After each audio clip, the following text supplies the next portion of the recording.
A body dropped from top of a tower fall through 40 meters during the last 2 seconds of its fall.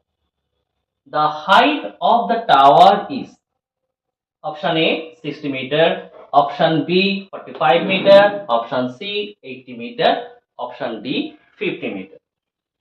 আর এখানে g equal to 10 meter per second square দেওয়া আছে। তো কি বলেছে, a body drop from top of a tower, একটা টাওয়ারের top থেকে ফেলা হচ্ছে through 40 meter during the last 2 seconds of its fall. সে যে পড়ছে তার শেষ 2 সেকেন্ডে কতটা গেছে, 40 meter. The height of the tower is, তো টাওয়ারের হাইটটা কত সেটা চাইছে। তো লাস্ট 2 সেকেন্ডে ধরে একটা টাওয়ারটা, এর হাইট ধরলাম h, লাস্ট 2 সেকেন্ডে 40 মিটার গেছে। তো মনে করো এই টাওয়ারের টপ থেকে এই নিচে আসতে সময় লাগে মনে করো t সেকেন্ড। তো t সেকেন্ডে এখান থেকে এখানে পৌঁছেছে, ঠিক আছে।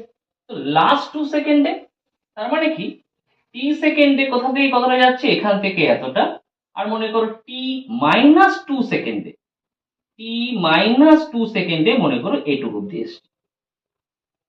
তাহলে t সেকেন্ডে কতটা এসছে, এতটা এসছে। t মাইনাস 2 সেকেন্ডে কতটা এসছে, এখান থেকে এতটা এসছে। তাহলে লাস্ট 2 সেকেন্ডে কতটা যাবে, এটুকু ডিসটেন্স। মনে করো আমার উপর থেকে নিচে পড়তে 12 সেকেন্ড সময় লাগে, তাহলে উপর থেকে এই অবধি 12 সেকেন্ড সময় লাগে, তাহলে 12 সেকেন্ডে উপর থেকে নিচে এসছে। আর 10 সেকেন্ডে ভাবো এখান থেকে এতটা এসছে, তাহলে লাস্ট 2 সেকেন্ডে কতটা গেল, এখান থেকে এটুকু। আর সেই লাস্ট 2 সেকেন্ডে কতটা বলেছে, 40 মিটার। তার মানে এখান থেকে এটুকু ডিসটেন্স আমার কত, h। আর h ইকুয়াল টু আমরা জানি কি হবে, এখানে হাফ gt স্কয়ার। কেন, যেহেতু এখানে আমাদের u 0। আর t মাইনাস 2 সেকেন্ডে কতটা যাবে, t মাইনাস 2 সেকেন্ডে যাবে হাফ g t মাইনাস 2 এর হোল স্কয়ার। তাহলে t সেকেন্ডে যাচ্ছে কত, হাফ gt স্কয়ার। মানে এই সেকেন্ড না লিখলেও চলবে। তো t সেকেন্ডে যাচ্ছে হাফ gt স্কয়ার, আর t মাইনাস 2 সেকেন্ডে যাচ্ছে হাফ g t মাইনাস 2 তার হোল স্কয়ার।